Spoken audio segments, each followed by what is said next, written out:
Hello.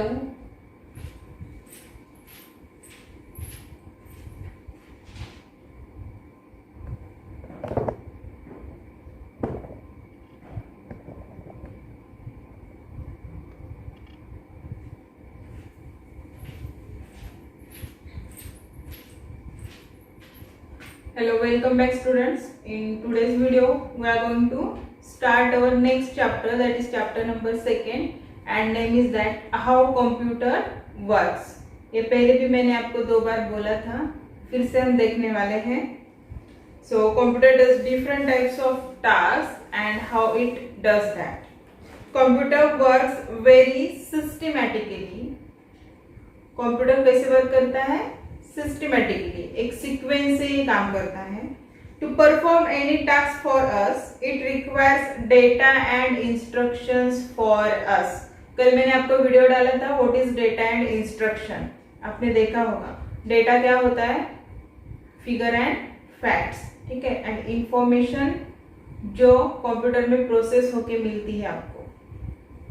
After taking data and instructions, it completes the given task in multiple steps. वही steps हम देखने वाले हैं. ये डायग्राम जो है input output cycle of computer, जो प्रोसेस कैसे होता है इसके लिए है.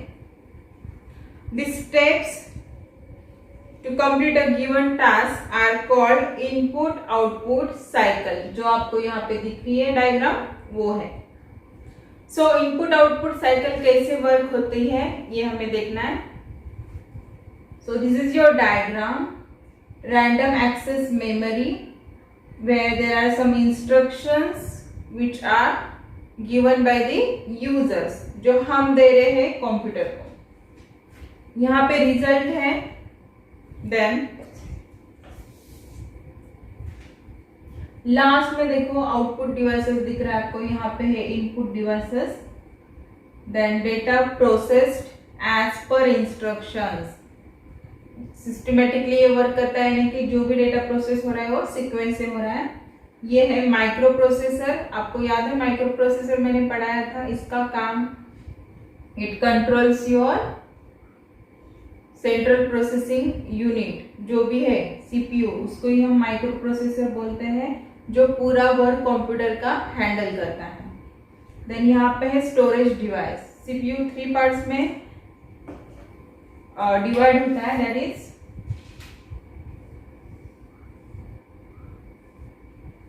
Arithmetical logical unit, control unit and memory, है ना. तो स्टेप 1 से स्टार्ट करते हैं हम. फॉर प्रोसेसिंग डेटा, और आपको अगर कुछ रिजल्ट चाहिए तो आपको पहले कुछ इनपुट देना होता है. सो आपकी स्टेप फर्स्ट है computer takes data and instructions from us through input devices and stores them into random access memory, that is RAM. First point यहाँ पे है. तो ये क्या कर रहा है? रैंडम एक्सेस मेमोरी जो है आपकी, ये कैसी है? टेम्पररी होती है. टेम्पररी मेमोरी में ये इंस्ट्रक्शंस जो है, स्टेप 1 यहाँ पे कॉन्सेंट्रेट करो. इंस्ट्रक्शंस यहाँ पे दिख रहा है या फिर डेटा. इनपुट डिवाइस से हम क्या ले रहे हैं? इंस्ट्रक्शंस और data. Then it stored these instructions stored in random access memory. कहाँ पे? टेम्पररी मेमोरी में स्टोर हो रहा है. ये जो मेमोरी है वो टेम्पररी है. वही जो ये स्टोरेज जो आपको दिख रहा है वो परमानेंट होता है. ओके. इंस्ट्रक्शंस आ गए. अगर ये इंस्ट्रक्शन 1 है एंड ये 2, तो पहले इंस्ट्रक्शन 1 एग्जीक्यूट होगा, उसके बाद सेकेंड. रैंडम एक्सेस मेमोरी में आपके इंस्ट्रक्शन स्टोर हो गए हैं. स्टेप 2 में क्या हो रहा है? ये जो इंस्ट्रक्शंस है, जो भी डेटा है, वो यहाँ पे प्रोसेस हो रहा है. Data processed as per instructions. इसको प्रोसेस कौन करता है?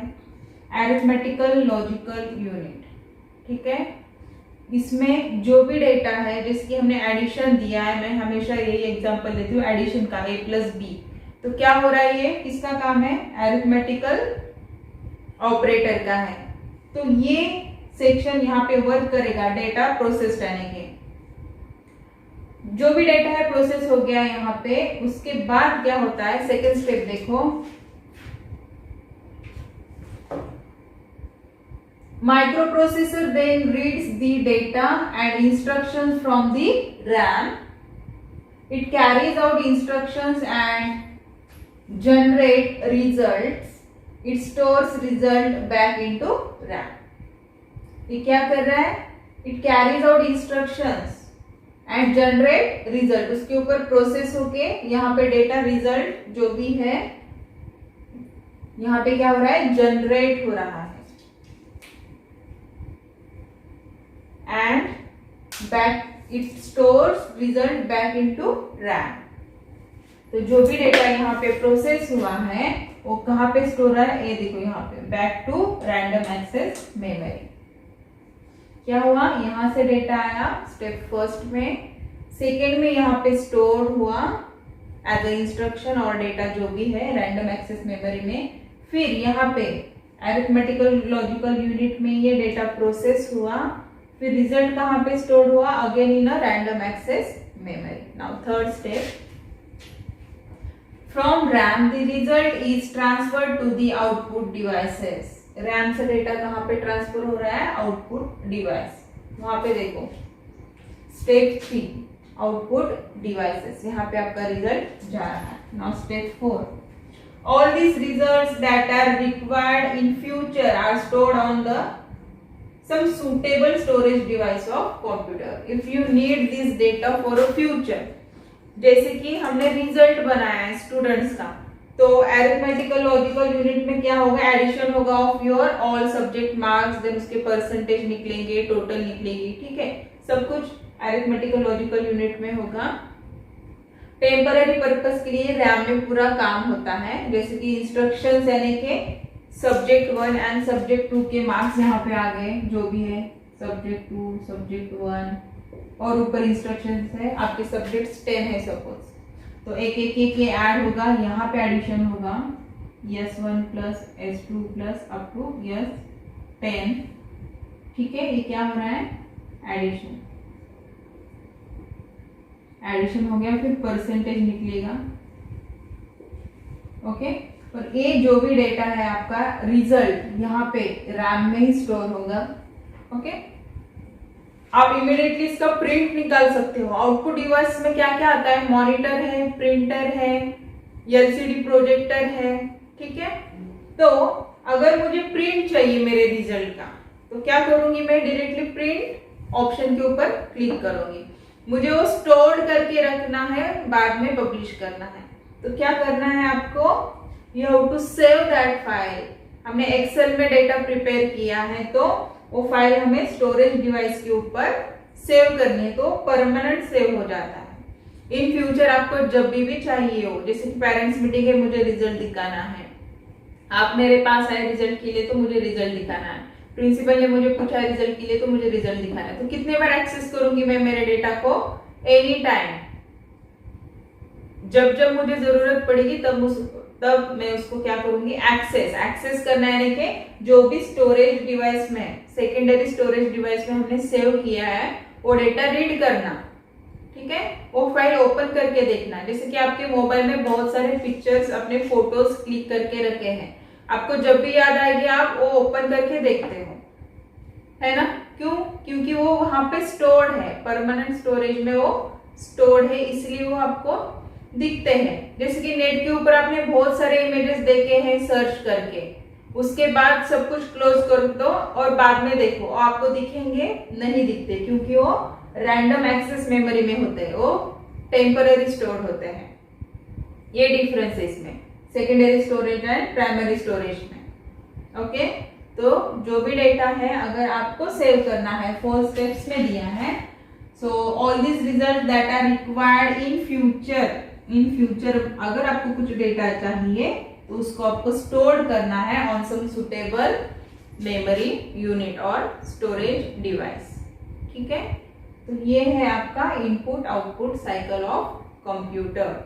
क्या है first step? You have to just insert और गिव सम इंस्ट्रक्शंस। आपको इंस्ट्रक्शंस देने हैं, किसको? कंप्यूटर को, through input devices. Input device क्या क्या है? फिर कीबोर्ड है, स्कैनर है, आपका माइक है, ठीक है, इससे हमें डेटा देना है। फिर स्टेप सेकेंड जो है, आपके रैंडम एक्सेस मेमोरी में डेटा स्टोर होता है। फिर वहां से डेटा आपके डेटा प्रोसेस, ये माइक्रो प्रोसेसर जो ये डेटा हैंडल कर रहा है, ये कंट्रोल करता है इनपुट से डेटा लेना, फिर उसके ऊपर प्रोसेस करना, फिर आउटपुट में डेटा देना, सब कंट्रोल कौन करता है? Micro processor. तो ये अरिथमेटिकल लॉजिकल यूनिट में डेटा प्रोसेस होगा। इट डिपेंड्स कि डेटा क्या है, एडिशन है या फिर आपका रिजल्ट बनाना है, जो भी है। देन कंट्रोल यूनिट क्या करता है? इसको कंट्रोल करता है, इनपुट लेना, रैंडम एक्सेस मेमोरी में स्टोर करना, फिर उसके ऊपर प्रोसेस करना। ये जो इंस्ट्रक्शंस है अंदर की, ये कंट्रोल यूनिट कंट्रोल करता है। अगेन स्टेप 3 वहां पे है, आउटपुट डिवाइस के ऊपर आपको आउटपुट आएगा। अगर आपको ये पूरा प्रोसेस डेटा सेव करना है तो तभी आपको स्टेप 4 के लिए जाना है, इसको सेव करके रखना है, ठीक है। तो यहाँ पे वो सेव होगा। दैट्स इट, ये है input output cycle. Next video में हम देखेंगे।